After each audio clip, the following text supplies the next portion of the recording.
Fathu al-Imadi wa Shadharati al-Dhahab ametaja habari ya Abi Saqqa, ahadu min al-fuqaha, mmoja katika wanachuoni wakubwa aitwaye Abu Saqqa. Alitumwa barua na mmoja katika makhalifa aende aipeleke kwa mfalme wa Roma kwa ajili ya kumlingania kula kwa Uislamu. Anayepeleka barua ni mwanachuoni mkubwa. Anafika katika manzila na sehemu ya mfalme yule wa Rum, Kisra, ya mfalme. Akaangalia pembeni mwa mfalme kuna binti mzuri kweli kweli. Akamtazama yule mwanamke, kumbe yule mwanamke ni binti wa mfalme wa Rum. Kabla ya kumkabidhi ile barua akamwambia, zawijini iyaha, niozeshe huyu mwanamke binti yako.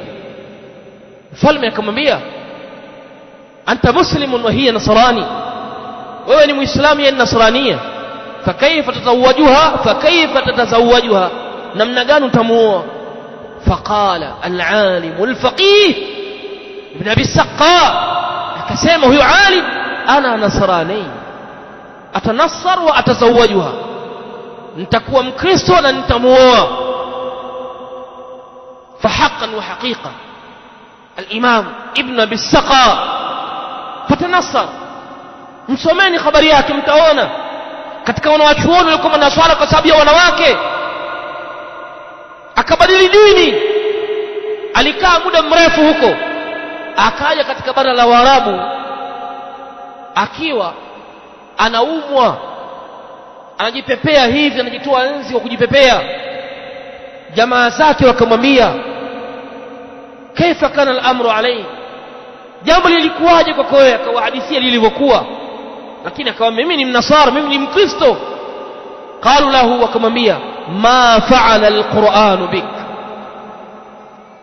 Qur'an uliokuwa umehifadhi imefanya nini?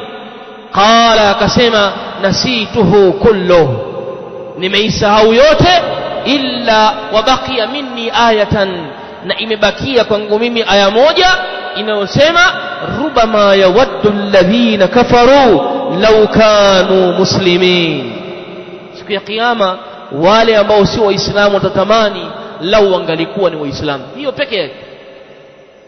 Ittaqun nisa, tuwaogopeni hawa wanawake, tuangalieni namna ya kuishi na hawa wanawake. Kijana ambaye hajaingia katika huu uwanja wa kuoa, faliyantabih. Na sisi ambao tupo katika huu uwanja, tuangalieni na tuone kwa makini, kwa sababu walal akhiratu khairun wa abqa, akhira ni bora na ndiyo inayobakia. Akhira ndiyo kimbilio yetu, akhira ndiyo matazamio yetu, akhira ndiyo maisha yetu ya sarmadia, ndiyo maisha ya milele. Raha siku akhira, starehe siku akhira, wanawake wako akhira, mazuri aliyoandaa Allah subhanahu.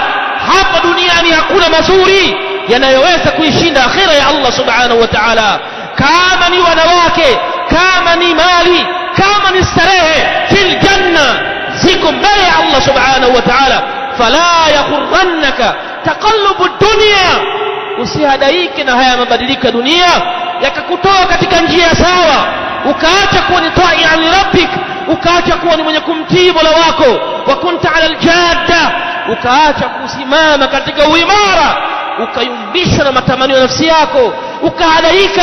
Ulikuwa ni mvaa kanzu, ulikuwa ni kijana mwenye ndevu, ulikuwa ni kijana unayesoma ilmu, unahudhuria halakati ilmiya, unahudhuria vikao vya elimu, yusharu ilaika bil banan, watu wanakuashiria kwa vidole kwa wema wako.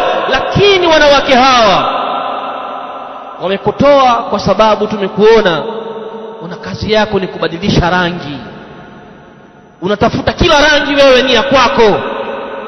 Talaka kwako wewe imekaa mdomoni, kwa sababu matamanio nafsi yako yanakutawala kwenye nafsi yako. Aliyekuudhi siku moja ameenda kwao, aliyekuudhi mara ya pili umemvunja taya, na unamwambia hai, hii ni mithili ya daladala, utaingia wewe, utashuka, ataingia mwingine. Fattaqu dunya, iogopeni dunia.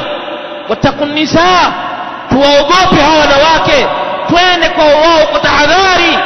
Na wako wanawake ambao wanaweza kukuweka imara katika dini yako, wakakusimamisha imara katika dini yako, wakakufanya kuwa ni taian, ni mtiifu kwa Mola wako.